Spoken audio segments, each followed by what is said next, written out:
The Destiny community is back at it again. After Bungie responds to feedback and switches the Act release plan for Revenant, Reddit has been set ablaze with complaints. Does it surprise me? No, but it's happening again. The lack of content at times can be frustrating with this same old seasonal release model. But isn't this what most fans asked for? Let's take a look.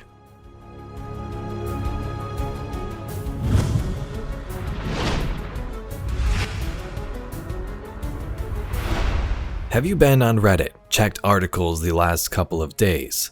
If not, that's probably a good thing. Save yourself the trouble.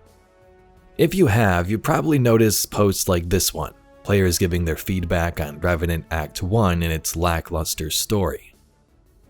Some of these posts and comments have good points, like this one. You speak to Ido, then speak to her at the holoprojector when she's standing right there.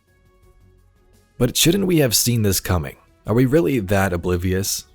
Let me explain.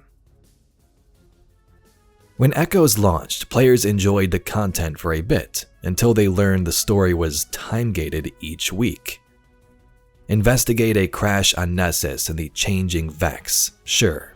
Then wait a week for failsafe to compile data and formulate the next plan. Episodes were supposed to change things up, and although the release schedule was different and more activities were added, this release plan wasn't great according to most players, the most vocal ones. So we had week 1, 2, and 3 of story, and then a 3-week break of nothing. Then Act 2 and 3 would follow that same structure. On July 11th, Bungie said, "We've heard player feedback about the weekly story rollout in Echoes, and we're trying out a new schedule in the next episode.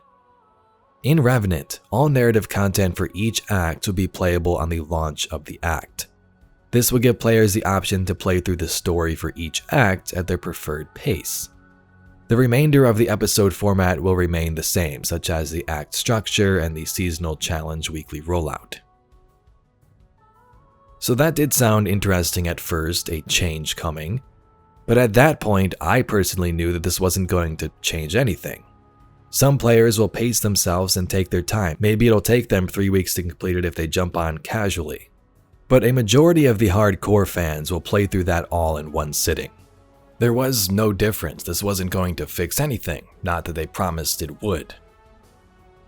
Fast forward to this week's release. We got 3 weeks worth of content to play at once, and it took most people around 90 minutes to 2 hours if you blow through it.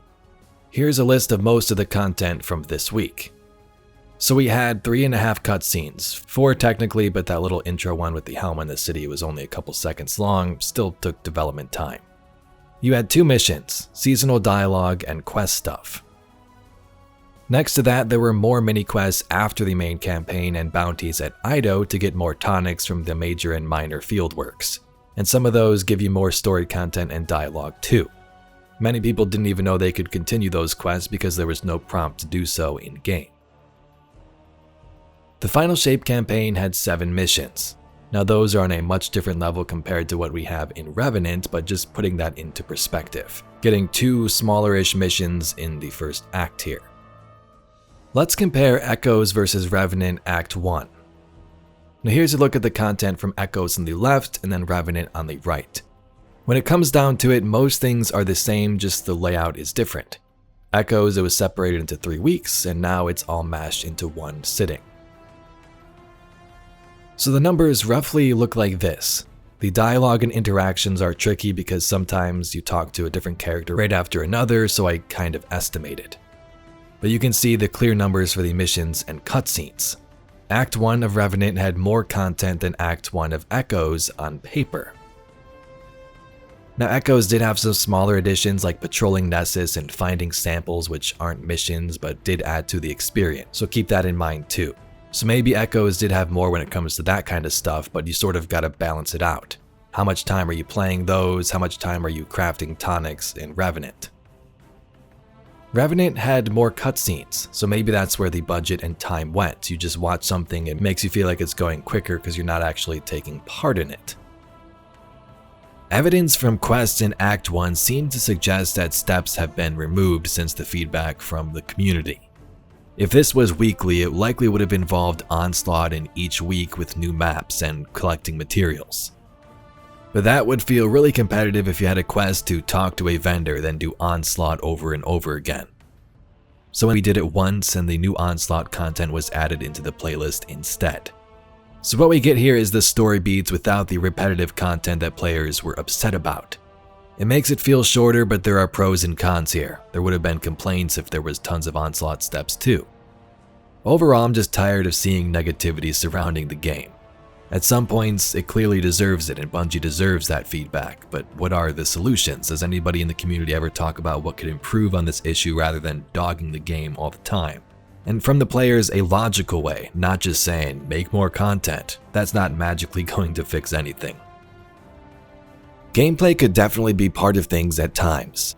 Into the Light gave players great weapons to go after, and while you can't have shiny weapons all the time, it would kind of ruin the fun. Give us something worth grinding for in the seasonal fieldworks, for example. Some of these seasonal weapons aren't anything crazy. Into the Light was free, but I for once actually had fun trying to get a Luna's Howl or a mountaintop, and I'm not a huge loot or roll chaser. But again, they're trying to balance on that line when it comes to the story content of, do they want to grind the same thing for this quest, or should we just push out the story stuff and let them do what they want afterwards? The latter there works fine for me personally, but then we need fun things to do after and incentives to chase, like that Into the Light grind. If players complete the story and then the seasonal weapons are garbage, what are they even going after? Sure, there's still other things like exotics and builds to craft, but you get the idea. I'm on the train of it would be nice to have more content each week, but that clearly isn't in the roadmap, at least for now. Revenant may have been planned and mostly complete months ago, even before the feedback and echoes to change the schedule around. If that's the case, it's not like they can completely restructure weeks of story in such a short amount of time. I'm not defending the lack of content each week. I think that's where the root of most people's complaints are coming from, but they're sort of blaming it on this release schedule. But the thing is, it's been like this for a while. Just because we get to play and act all at once doesn't magically mean there's going to be more content and things would change. Players wanted this act all at once, and they got it. Now they say, that's it, it's way too short, and now there are 5 weeks left until the next act. We do get a Dungeon Friday, so more content, but it feels like at some points people just live to jump on the complain train and not take a step back and look at what we currently have here. This is nothing groundbreaking, you're just complaining about the same thing you did 3 months ago. It's just given out in a different format. So I don't know what the answer is. Maybe Frontiers and its content rollout that Bungie's been discussing with us will freshen things up. In their live stream, they mentioned that they want to completely change this vendor and NPC system, where you won't have to continuously go back to the helm, do a mission, do Onslaught, back to the helm again. Instead, you'll find those characters out in the world. They said Revenant was going to be the start of those changes, and by the time we get to Frontiers, it'll be completely gone. So maybe the 3rd episode, Heresy, will see some of these changes fall into place. I hope so, at least. Anyway, Guardians, that's all we got for today's video. If you'd like to see some more Destiny news, lore, and mysteries just like this, please be sure to subscribe to the channel. I thank you very much for watching, and I'll catch you all in the next video.